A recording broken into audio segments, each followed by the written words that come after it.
Bonjour à tous et bienvenue dans Ils font l'actu. Aujourd'hui, j'ai le plaisir de recevoir Marie Masson. Bonjour Marie Masson. Bonjour, merci de me recevoir. Avec plaisir. Alors, vous êtes la directrice et fondatrice des Cours Masson, une société de soutien scolaire et d'accompagnement dans les matières scientifiques. Elle est basée en région parisienne, c'est bien ça? Tout à fait.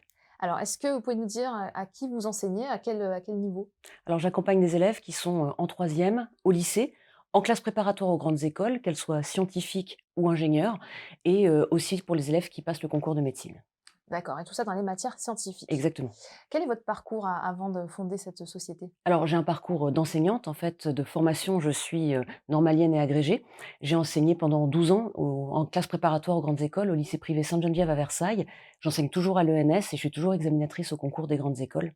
Grâce à cela, j'ai une très bonne connaissance des filières sélectives Mhm. et je sais du coup comment former les élèves pour y arriver, mais aussi comment former les élèves pour qu'ils puissent intégrer les meilleures écoles. Très bien, donc vous êtes passé par ça.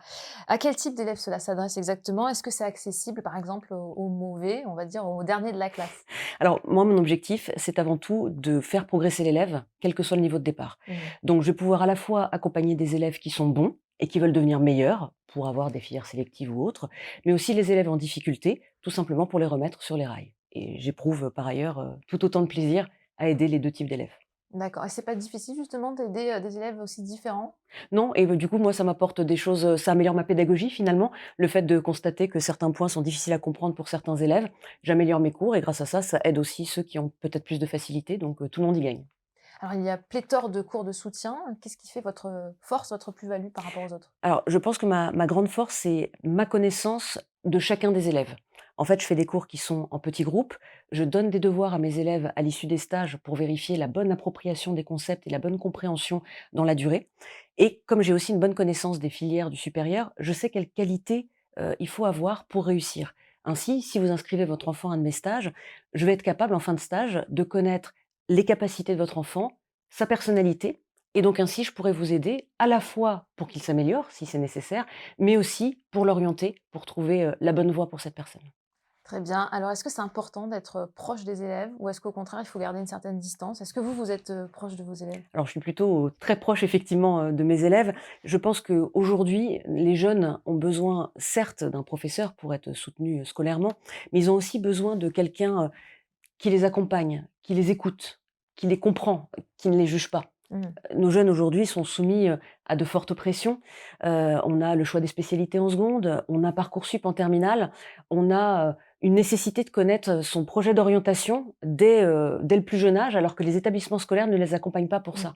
Donc moi, j'estime que mon rôle, c'est certes d'être une enseignante, mais aussi d'être l'oreille, attentive et compatissante pour tous leurs problèmes, qu'ils soient scolaires ou de temps en temps non scolaires, parce que ça fait partie de leur quotidien et je suis là pour ça. Et Et concrètement, finalement, vous avez des appels par exemple au milieu de la nuit, ça peut arriver? au milieu de la nuit, peut-être pas, mais effectivement, en général, je leur dis toujours de m'envoyer un message parce qu'au pire, je suis en silencieux. Donc du coup, je répondrai quand j'ai le message. Mais oui, effectivement, il m'arrive de connaître un peu, des détails, de leur vie personnelle parce que oui, j'ai raté mon devoir, tu comprends, voilà, ma Mmh. copine m'a quittée, alors c'était un peu difficile. Donc bah oui, ça fait partie des choses dont il faut parler. C'est pas de la curiosité malsaine. J'attends qu'on vienne vers moi, mais si on Mmh. vient vers moi, je serai là. Très bien. Est-ce qu'il y a des critères d'admission pour intégrer vos cours? Non, il y a pas de critère parce que justement, quel que soit le niveau, je vais accepter les élèves. Par contre, la seule chose que je demande, que ce soit aux parents si je l'ai au téléphone ou à l'élève, c'est d'être motivé. Parce que si j'ai un élève qui n'a pas envie d'être là, malheureusement, bah, il travaillera pas et donc ce sera inefficace. Le parent aura payé pour rien et c'est du temps perdu pour tout le monde. D'accord, et comment concrètement ça s'organise la prise de contact avec vous? On vous appelle, on vous dit: «J'ai besoin, je suis élève, je suis perdu en maths», par exemple? Oui, en fait, il va y avoir plusieurs possibilités. Donc les parents qui savent exactement le type de formation qui leur convienne, donc en ce cas-là, ils s'inscrivent directement. Il va y avoir les parents qui ne savent pas trop quoi faire, souvent quand l'élève est un petit peu en Mmh, difficulté. mais c'est quand même les parents qui vous contactent? C'est ça, alors ça va dépendre des âges. C'est-à-dire qu'effectivement, à partir de la terminale, c'est souvent, l'élève effectivement qui prend l'initiative, donc Mmh. terminale et supérieure. Et effectivement, quand on a plutôt, 3e, seconde, 1re, on fait plutôt appel à papa, maman, souvent plutôt maman d'ailleurs, expérimentalement, je constate. Je vais faire des statistiques, Ouais, c'est bien. exactement, tout à fait. Et finalement, qu'est-ce qui va se passer? Moi, dans ce type de situation, quand l'élève est un peu en difficulté, je vais demander des copies. Les copies vont me permettre de faire un diagnostic, Mmh. de voir quelle est l'origine du problème de l'élève. Est-ce que c'est une lacune? Est-ce que c'est un problème d'apprentissage du cours? Est-ce que le cours n'est pas compris? Une fois que j'ai identifié le problème, je peux aider le parent. Là, je vais pouvoir leur dire, bon, ok, tel type de stage s'est adapté, ça va résoudre le problème. En les orientant de la sorte, ça leur évite une consommation frénétique de cours qui n'est pas forcément nécessaire. Mais assez souvent, Je constate en fait que l'élève a des mauvaises notes, tout simplement parce qu'il y a une lacune vieille qu'il se traîne et en fait qui fait qu'à chaque fois, par exemple en mathématiques, il se retrouve jamais avec le bon résultat. Une fois que j'ai étiqueté la lacune, de fait, je peux dire aux parents: «Écoutez, en fait, votre enfant a pas besoin de soutien, il faut juste compenser la lacune». Je donne un poli, je dis aux parents qu'ils peuvent essayer de gérer. Au pire, c'est moi qui le fais au travers d'une ou 2 séances et c'est terminé. Et grâce à ça, hop, l'élève est remis sur les rails et en fait, on n'a pas mis en place un soutien qui lui prend du temps et alors qu'ils ont besoin de temps, ce sont des jeunes, enfin, c'est normal d'avoir du temps pour soi à cet âge-là. Donc vous êtes un peu comme un médecin qui détecte un peu la maladie, qui donne le bon remède, Exactement. sans surconsommer, Bah, c'est de mon cours. objectif, effectivement. Je m'oppose à cette consommation frénétique de cours à laquelle on a affaire aujourd'hui. Alors ça paraît un peu bizarre pour un organisme de soutien scolaire, mais il n'empêche que ça reste mon credo de les aider quand ils ont besoin de moi. Et vous avez tout de même beaucoup, beaucoup de demandes? Oui, tout à fait. J'accompagne à peu près 600 élèves par an Ouais, et de temps en temps, je dois aussi refuser, des accompagnements, mais c'est aussi pour ça que c'est important de faire ce diagnostic pour que je sois là pour ceux qui ont réellement besoin de moi. d'accord. Alors comment est-ce que vous qualifieriez votre pédagogie? Est-ce que vous avez une méthodologie de travail particulière? Alors effectivement, moi j'ai tendance à former une sorte d'équipe, en fait, entre bien évidemment moi et l'élève, mais Mmh. aussi avec le parent.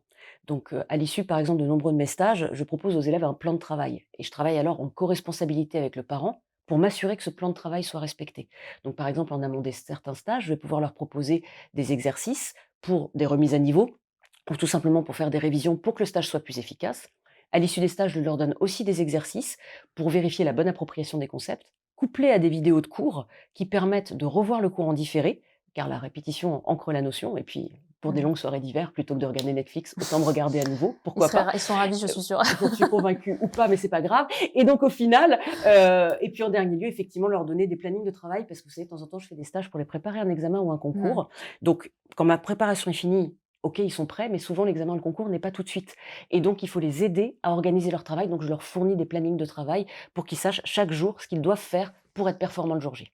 D'accord. Est-ce que vous avez, des difficultés qui reviennent, particulièrement, chez les élèves? Oui, alors la grosse difficulté actuelle sont des difficultés de méthodologie de travail. Mmh. On a des élèves qui ne savent pas quoi faire selon les jours de la semaine. Ils ne savent pas organiser leur travail personnel. Ils ne savent pas apprendre un cours. Pour certains même, ils ne voient même pas la pertinence de l'apprendre. De temps en temps, ils le lisent juste. Bref, on a un problème, en fait, on n'arrive pas à se rendre compte que si on ne connaît pas un cours, on ne peut pas faire les exercices correctement. De même pour réviser un devoir, ils vont, regarder, tout plein d'exercices la veille au soir, au lieu de les étaler Mmh. sur une semaine Mmh. pour les maîtriser, aller vite le jour J et s'en souvenir dans la durée. Donc ça, c'est un vrai problème. L'autre problème, auquel, je me confronte tous les jours et j'essaye de leur faire passer certains messages, c'est le problème de l'outil digital dont ils raffolent, mais qu'ils ne maîtrisent pas. On a des élèves aujourd'hui qui se disent: «Tiens, j'ai un devoir sur table, je vais regarder une vidéo de cours sur YouTube et je serai prêt». Or, il y a un monde entre la compréhension orale et le passage à l'écrit pour pouvoir y arriver le jour J et donc l'appropriation. Ça, c'est un souci. L'autre problème, les réseaux sociaux. On a des élèves qui préfèrent aujourd'hui, plutôt que d'apprendre le cours de leur professeur, apprendre des fiches de cours faites par des étudiants. Mmh. Naturellement, ça pose problème. C'est pas l'étudiant qui va les noter par la suite et puis, bah, les qualités de fiches sont forcément de nature variable. D'accord. Est-ce qu'ils surmontent, du coup, grâce à vos cours? La plupart du temps, vous arrivez à leur faire surmonter ces problèmes? Oui, alors tout à fait, c'est ce que j'essaie de faire. Souvent, je propose aux élèves des séances méthodologie de travail quand ils ont des problèmes de ce type-là, qui ont justement pour objectif de leur apprendre tout simplement à travailler. Comment on apprend un cours, comment on Mmh. révise un devoir, on prend leur emploi du temps, on se dit, OK, le soir, quels sont les chapitres que tu dois, quelles sont les matières que tu dois apprendre, etc. On essaye d'organiser les choses pour que ce soit bien réparti sur la semaine, pour que ce soit pas concentré le week-end. Et grâce à ça, ils se rendent compte finalement à terme qu'ils travaillent moins, mais qu'ils réussissent mieux. Donc, tant mieux. Parfait. Et quelles sont vos perspectives, pour, les mois, les années à venir? Alors mon objectif, c'est justement d'aider le plus possible les élèves avec toutes ces difficultés dont nous venons de parler. Les problèmes de méthodologie et les problèmes de non-régularité dans le travail au quotidien. Donc pour ça, je suis en train d'essayer de développer un outil digital qui a pour objectif d'aider les élèves à gagner en autonomie et en efficacité. Mmh. Alors ça marche un petit peu comme les applications de fitness qu'on a pu faire, en tout cas que moi j'ai faites pendant le Covid, hein, pour m'occuper comme tout le monde, où effectivement des programmes d'entraînement vont être proposés, à la fois pour le travail du quotidien, donc par exemple réviser un devoir sur table à terme, ou pour réviser un concours ou un examen. Grâce à une intelligence artificielle, en fait, on va avoir des exercices qui vont s'adapter au niveau de l'élève. L'intérêt aussi, c'est que j'ai conçu les choses pour que on puisse détecter des lacunes et dès que des lacunes sont détectées, des séries de nouveaux exercices sont alors proposés pour compenser les lacunes et avec un rythme adapté pour ancrer les notions. Avec ça, j'ai pour objectif et j'espère que ça pourra aider un très grand nombre d'élèves de mieux gérer leur quotidien, d'avoir de meilleurs résultats scolaires et pour les parents pour un coût moindre. Et ça, c'est une appli? C'est une web app, en fait, que OK. l'on retrouvera sur mon site internet, Cours Maçon et qui sera disponible, dès les vacances de la Toussaint. Qui s'appellera? Cours Maçon, en fait, c'est la Tout web app porte simplement. le même nom, exactement. Et vous avez encore des places pour cette année rapidement? Alors oui, pour les stages, pour les cours hebdomadaires, non. Donc il faut se dépêcher en fait finalement puisque vous Éventuellement, tout avez, à beaucoup fait. de succès. Merci beaucoup, Marie pour Merci à toutes vous. ces informations. C'était les cours maçons. Je vous donne, rendez-vous pour une nouvelle vidéo dans Ils font l'actu. À bientôt.